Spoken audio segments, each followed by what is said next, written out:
Erling Haaland becoming the fastest player to score 20 goals in the Premier League, doing so in 14 appearances. Yes, it is ridiculous numbers. He's also been directly involved in 100 goals in 81 appearances across the Premier League and Bundesliga. That's 82 goals and 18 assists.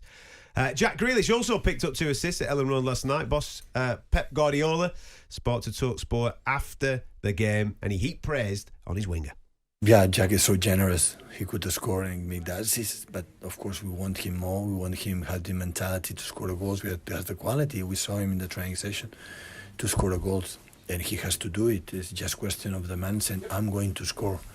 Have doubt in his mind to score. When he's going to disappear, he's going to do the difference. Today was brilliant because when we can rest the ball with Riyad and the other one, give us an extra pass, and that helps us to play better. Joining us now to cast his eye over the Danny Mills derby, which took place last night, Leeds versus Manchester City, is indeed the one and only Danny Mills. Danny, welcome, mate. How are you? Good morning, gents. How are you? Good morning, mate. You all right? Yeah, very good. Very good indeed. Very good indeed. Where do you want to start? Do you want to start with Erling Haaland? Because the numbers that this man is generating is absolutely ridiculous. He is a beast of a footballer. He's sensational. I said before he came to the Premier League, if he comes to Manchester City, that there's no reason why he couldn't score, 40, 50 goals. Maybe that was a little bit flippant comment at the time, but I think he's got every single attribute that you would want in the perfect centre forward. If you were going to build a centre forward from scratch, some mad science project, you wouldn't be me, then. Well, it would go. Apart from just the number of goals, Gab, if I'm honest. How do you stop him, Danny? I think it's very, very difficult. But this is what I mean.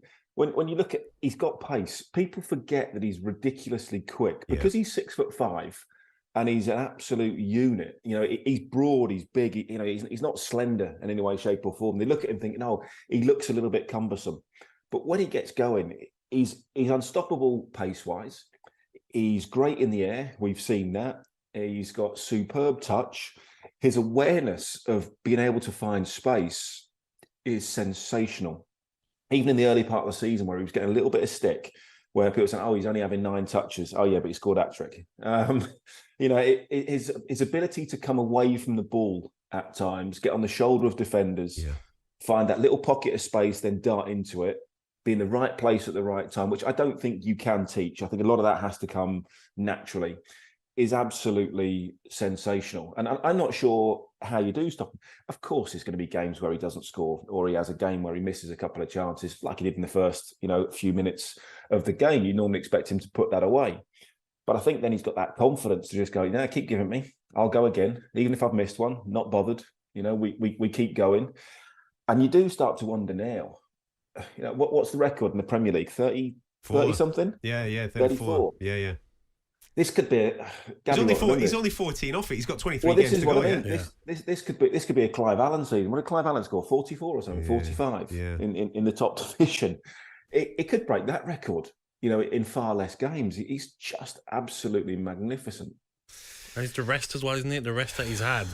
Does he need resting again this season as much? I don't think he does, Gab. No. In all honesty, because I think, as he said himself in his interview last night, what's happened is, he clearly loves playing football. It's all he wants to do. That's the most important thing in his life. He's missed it for 6-7 weeks. He's not had it at all, and he's almost he's been chomping at the bit, desperate to get back out on that football pitch, and that's exactly what he's done. And you can see that he plays with such energy. He plays with such a desire, but also fun. With that smile on his face. I think it's energising for the rest of the team. Mixed bag last night for Jack Grealish. Obviously, social media loves to get stuck into him when he's missing chances in front of goals. We've just been speaking about Erling Haaland. He missed a couple in the first half, as did Ilkay Gundogan. But second half, he seemed to get it together, Danny, and obviously got a couple of assists in there as well. What did you make not only of his performance last night, but his tenure so far at City? I think you have to say it's been a little bit difficult for him. It was a huge move. I'm not interested in the transfer fee. That's irrelevant. That's nothing to do with Jack. He's obviously a very, very good player, but I think going to Manchester City, having to learn to play a different way, has been a little bit difficult for him. You know, he's found that tough at times. You know, City is about pass and move. You know, 1-2 touches. Jack's game is more about picking the ball up, running at people, drawing people in, either going past them or drawing the foul. And sometimes that slows the game down a little bit. And I think you can see Pep gets a little bit frustrated with that at times. So between them, they've got to find a balance. Manchester City have to realise that's the player they bought. You know, they didn't buy a player that plays 1 and 2 touch all the time. They bought a ball carrier, a dribbler. So they have to understand, you know, what Jack is. Jack also has to adapt a little bit. Maybe he suffered a little bit, you know, a dip in confidence. Obviously, didn't play too much before the World Cup. I think he's got 1 goal in his last 18 games. And sometimes it happens. You know, I'm sure Gabby will tell you when you go through that period, you start to second guess yourself in front of goal. And maybe that's what he did last night. Had some great chances. Probably didn't help. Again, it gets the crowd on his back sometimes, going down a little bit easy. Spoke to quite a few Leeds fans last night. We were sort of fuming the way that he was going down and staying down too often at times, you know, trying to buy those fouls. When you're playing well, you can ride that. You can get away with it. When you're not scoring and then you miss a chance and the crowd on your back, it can affect you for the next chance. And maybe that's just what happens. It just needs a couple of goals, you know, 2 or 3 goals to get himself going, to settle down. He's a very, very good player. You know, we've seen that. But all players go through that period where, you know, they have a confidence blip. I totally agree. I think when he will look at the first half and think, I should have scored.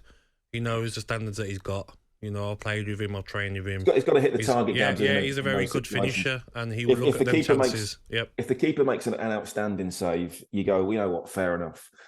But to miss the target where it wasn't really under too much pressure. Yeah. I know he was stretching a couple of times, but even still, if that falls to Haaland hits the target. Kane hits the target. Yeah, but the thing is, Danny, he will know that. He will know that. Yeah. You know, he should put that away. He knows the quality that he's got. He will be delighted to get 2 assists. You know, everyone talks about stats, don't they? Oh, how many assists and goals have we got? He would have thought to himself, running through, I can shoot, but you know what? The right thing to do was pass to Haaland. He slots it in, but he will know in the future games he's got to score some of these chances, and Jack's not one to hide away from that. He will know he can do better. But I wanted to ask you about Leeds, Danny, because watching the game, I thought they looked very more organised. You know, they wasn't pushing forward. Was they going mad? I think talked about it yesterday, Gabby, and to a little bit. I said, I don't think you can. We know their normal style is a little bit, you know, gung ho and a take on Bielsa ball, if you like. You know, with high press, people running everywhere. Not quite as playing this the man to man system, but it has been a bit sort of scattergun at times. You know, high energy. You can't do that against Manchester City. No chance, because you know they will outplay you. They will pick you off. They will dominate possession, and you'll be burnt out by half time. I think they've got enough though, Danny. Leeds, from what I saw yesterday. Oh, they'll stay up. Yeah, I think they'll stay up, Gabs. Yeah, I don't think they'll have a problem. Last night was never going to be. If they got a point, I said if they got a point last night, you'd have taken that immediately. That's not going to determine whether they stay up or not. I think they've got enough. That shouldn't be too much of a problem. But games against City, if you get a point and you play well, you go, you know what, you take that all day long. If you get battered, and I think, what was it, 70-odd% possession for City, and I think Leeds had 1 shot on target. That can happen against Manchester City. It can happen against Liverpool. It can happen against Arsenal, this season. There are some very, very good teams with some exceptional players out there that make it very, very difficult. It's like playing against Arsenal, Man United, back in the day when we were playing. If you got a point out of those games, you went, celebrating, aren't you? After the game? You're going home. And, thinking, wow, we've got a point. What a fantastic result that is. So, Leeds will be fine. I think they need to bring in some signings. I think scoring goals is going to be a little bit of an issue. Is Bamford still out, Danny? Is he long term? Still out injured. It just seems to keep breaking down, which is really unfortunate for him. Since he had that sort of fantastic debut season, where he gets 17 goals that year. He's been out injured pretty much ever since. TalkSport Breakfast, waking you up Monday to Friday morning from 6 a.m. on AM, on DAB, via the TalkSport app and on your smart speaker. TalkSport.